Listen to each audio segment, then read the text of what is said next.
Bismillahirrahmanirrahim. Assalamualaikum warahmatullahi wabarakatuh.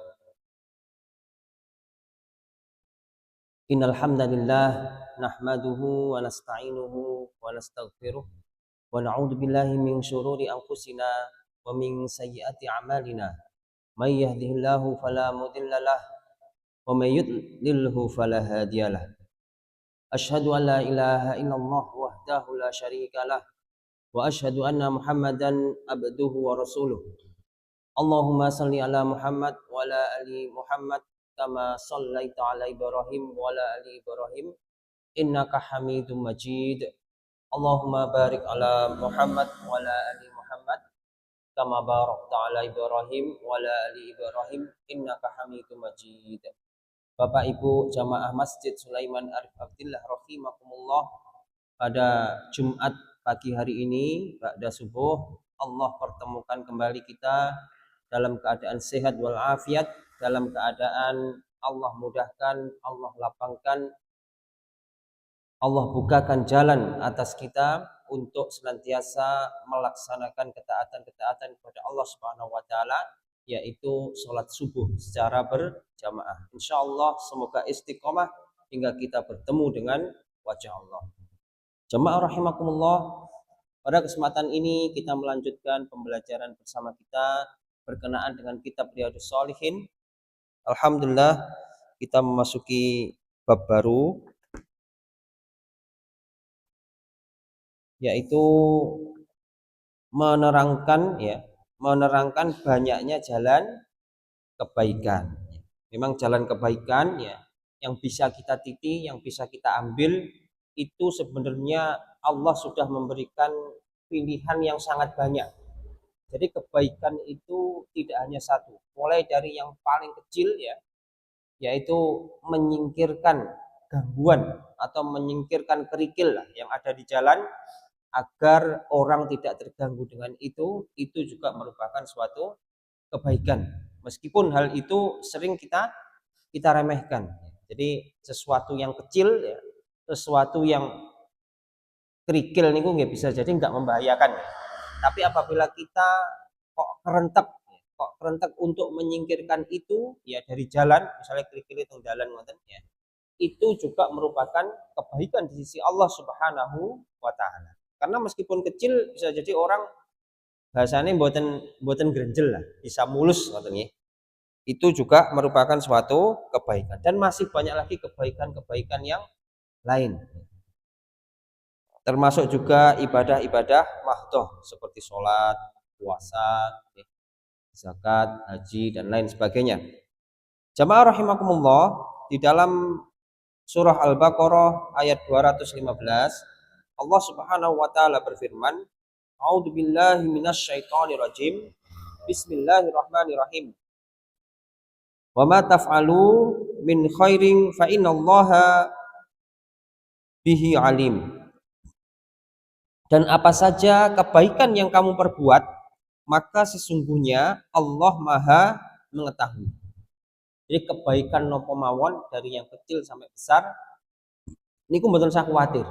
Baik itu dilihat orang maupun tidak dilihat orang, kita lakukan dengan sembunyi-sembunyi ataupun kita lakukan dengan terang-terangan, mboten usah khawatir. Allah Maha mengetahui. Sampun enten catetane, sudah Allah siapkan balasannya, dan kebaikan itu akan dibalas dengan sesuatu yang baik juga, dan insya Allah Allah lipat gandakan. Dalam ayat yang lain, surah Al-Baqarah ayat 197, Allah Subhanahu wa taala berfirman, Bismillahirrahmanirrahim. Wa ma taf'alu min khairi ya'lamu. Napa Pak Uri? Masyaallah, hafal ya. Alhamdulillah. Wa ma taf'alu min khairi ya'lamuhullah. Yang artinya dan apa saja yang kita kerjakan dari kebajikan, niscaya Allah mengetahuinya. Nah, ini memperkuat yang tadi.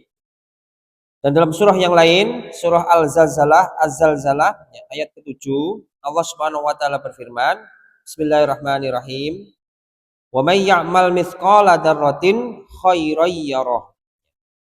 Barang siapa yang mengerjakan kebaikan seberat zarrah pun niscaya dia akan melihat balasannya. Nah, nggih.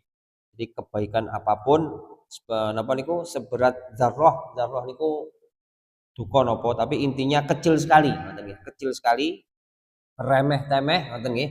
Tetapi pasti akan melihat balasannya. Jadi Allah Subhanahu wa taala tidak akan menyia-nyiakan apapun yang kita lakukan. Di dalam surah Al-Jatsiyah ayat 15, Bismillahirrahmanirrahim. Man 'amila sholihan falinafsih. Barang siapa beramal soleh, maka itu adalah untuk dirinya sendiri. Jamaah rahimakumullah, jadi apapun yang kita lakukan itu pada hakikatnya adalah untuk diri kita sendiri. Karena Allah Subhanahu wa taala itu tidak perlu niku. Kita berbuat baik, Allah Subhanahu wa taala juga sudah maha tinggi, maha agung, maha segalanya. Pun juga apabila seseorang itu naudzubillah min dzalik bermaksiat kepada Allah, itu pun juga tidak akan mengurangi keagungan Allah Subhanahu wa taala. Jadi sudah tetap Allah itu sudah maha tinggi, maha agung, maha pengasih, penyayang, ya, dan lain sebagainya. Dan itu tidak akan mengurangi sedikit pun apapun yang kita perbuat. Arep apik nggih, Allah tetap seperti itu. Mau elek, Allah juga tetap seperti itu. Jadi intinya apapun yang kita lakukan itu untuk diri kita sendiri. Nonton nggih. Di dalam sebuah hadis, ya, Rasulullah Shallallahu alaihi wasallam bersabda, dari Abu Dzar Ibnu Junadah radhiyallahu anhuma, dia berkata, saya katakan, ya Rasulullah, amal manakah yang paling utama? Amal yang paling utama. Beliau menjawab, iman kepada Allah dan berjihad di jalannya.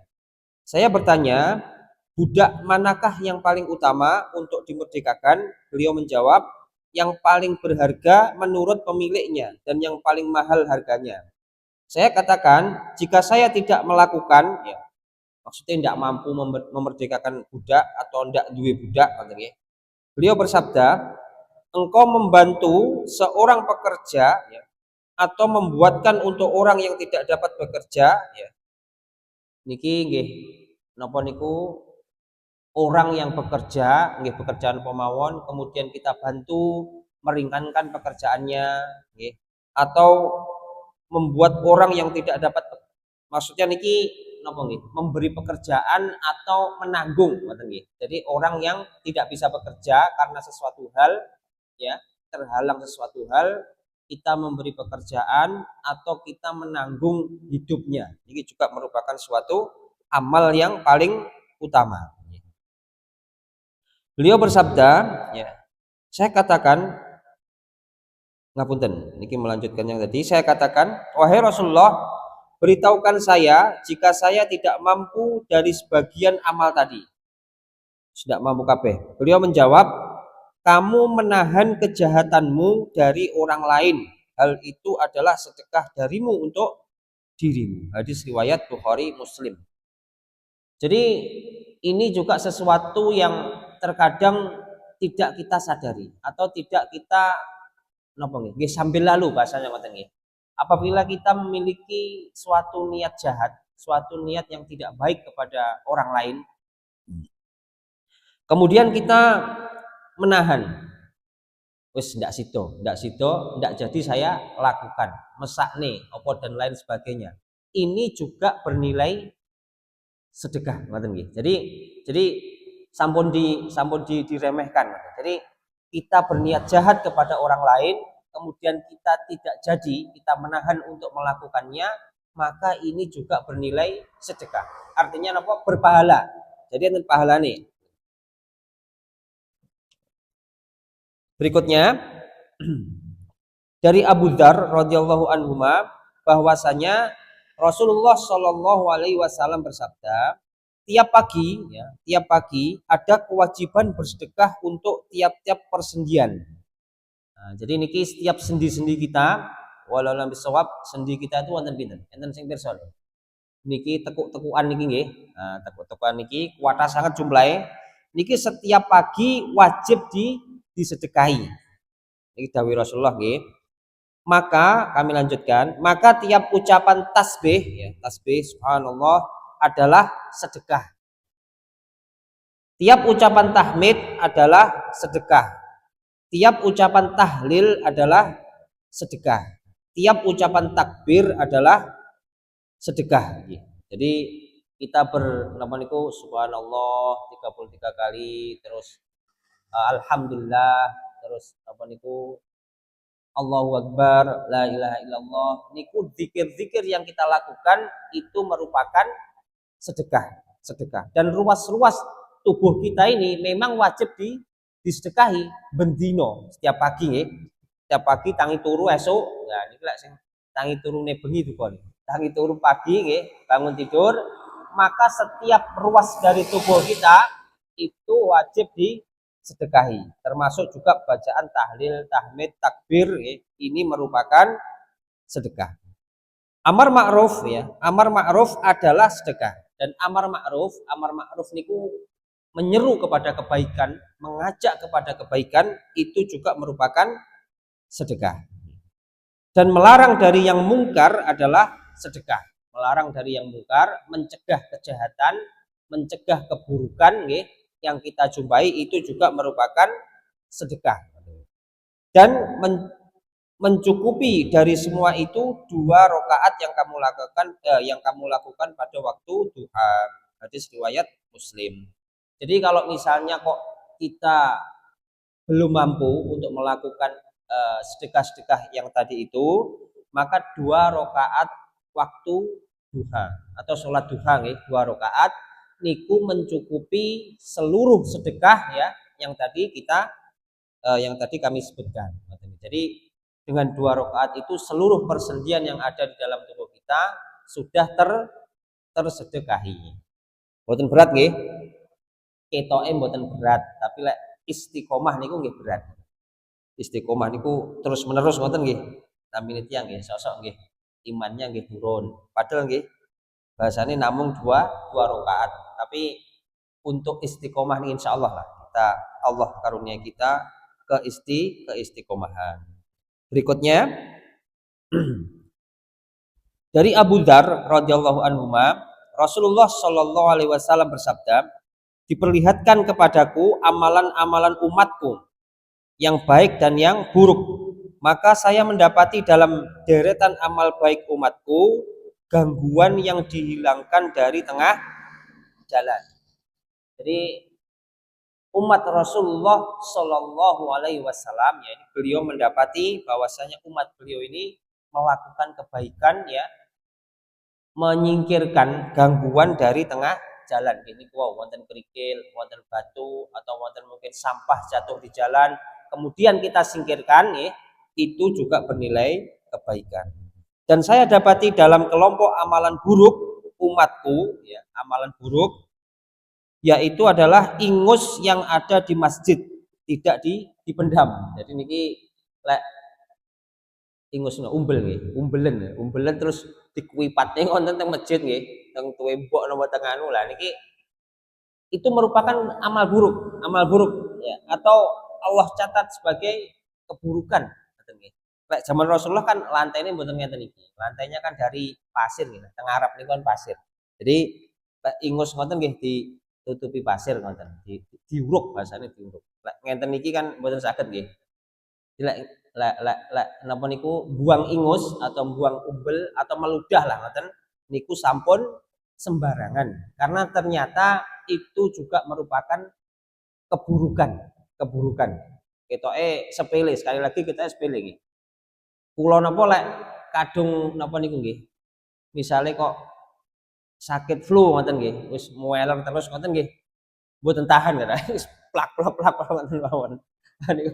Niku ternyata nggih sesuatu yang sepele niku bernilai keburukan. Ya inilah napa niku Islam niku memang menyeluruh. Jadi segala tekliwure menungso niku dinilai, ada balasannya, ada balasannya. Berikutnya dari Abu Dzar radhiyallahu anhuma bahwa ada sekelompok orang mengatakan, "Ya Rasulullah, orang-orang kaya telah memborong semua pahala. Di wong sugih telah memborong semua pahala." Artinya nopo? Dengan kekayaannya itu ia pergunakan untuk beramal di jalan Allah. Mereka sholat sebagaimana kami sholat. Mereka berpuasa sebagaimana kami berpuasa. Dan mereka bersedekah dengan kelebihan harta mereka. Beliau bersabda, "Bukankah Allah telah menjadikan untukmu sesuatu yang kamu bisa bersedekah dengannya? Sesungguhnya setiap tasbih adalah sedekah. Setiap takbir adalah sedekah. Setiap tahmid adalah sedekah. Setiap tahlil adalah sedekah." Jadi maksudipun niki Rasulullah memerintahkan untuk memperbanyak berzikir karena bacaan-bacaan zikir itu bernilai sedekah. Kalau toh kita belum mampu bersedekah dengan harta, maka perbanyaklah berzikir karena bacaan-bacaan ini bernilai sedekah. Memerintahkan yang ma'ruf dan mencegah yang mungkar adalah sedekah. Bahkan senggama, senggama salah seorang kamu terdapat sedekah. Jadi bersenggama atau berhubungan suami istri itu juga bernilai sedekah. Karena napa niku tapi suami istri loh, suami istri. Iki bernilai sedekah. Mboten. Kami lanjutkan. Mereka bertanya, "Ya Rasulullah, apakah salah seorang kamu yang menyalurkan dorongan seksualitasnya berhak mendapatkan pahala?" Beliau bersabda, "Beritahukan kepada saya, seandainya dia menempatkannya dalam perkara haram, apakah dia memikul dosa? Maka begitu pula apabila dia meletakkannya pada tempat yang halal, dia berhak mendapatkan pahala." Hadis riwayat Muslim. Jadi memang itu nopo nggih. Jadi masalah hawa nafsu atau nafsu. Napa niku? Seksualitas niku merupakan kebutuhan manusia. Dan apabila kita tempatkan nafsu itu di sesuatu yang sudah Allah halalkan, yaitu istri-istri kita, mboten nggih Bu nggih, niki mboten istri tapi istri-istri kita. Kathah gitu. Niku juga berpahala. Jadi lek sing ini kinten-kinten mawon nggih. Lek sing garwane setunggal berarti setunggal pahalane ngoten. Lek sing garwane sekawan mungkin saya kathah. Masyaallah. Lek garwane sekawan berarti digilir papat akeh pahalane. Kenapa kok ngoten? Karena kalau syahwat ini diletakkan kepada sesuatu yang haram, artinya naudzubillah min dzalik, kepada yang bukan istri kita, bukan sesuatu yang sudah Allah halalkan, maka malah berdosa. Maka sesuatu yang kita lakukan itu berdosa, apabila sebaliknya, apabila kita letakkan sesuatu itu kepada sesuatu yang sudah kepada tempatnya, kepada sesuatu yang sudah Allah halalkan, maka akan menjadi pahala, bernilai sedekah. Jadi bapak-bapak di sini monggo perbanyak istrinya agar sedekahnya banyak. Lek siji-siji, lek papat oleh akeh. Masyaallah. Jamaah rahimakumullah, demikian sedikit yang bisa kita pelajari bersama. Semoga bermanfaat. Semoga semakin menguatkan keimanan dan ketakwaan kita kepada Allah Subhanahu wa taala. Wallahu a'lam bishawab. Kebenaran hanyalah milik Allah. Ada kurang lebihnya kami mohon maaf. Subhanakallahumma wa bihamdika asyhadu an la ilaha illa anta astaghfiruka wa atubu ilaih. Wassalamualaikum warahmatullahi wabarakatuh. أضفيت على الحسن العبقى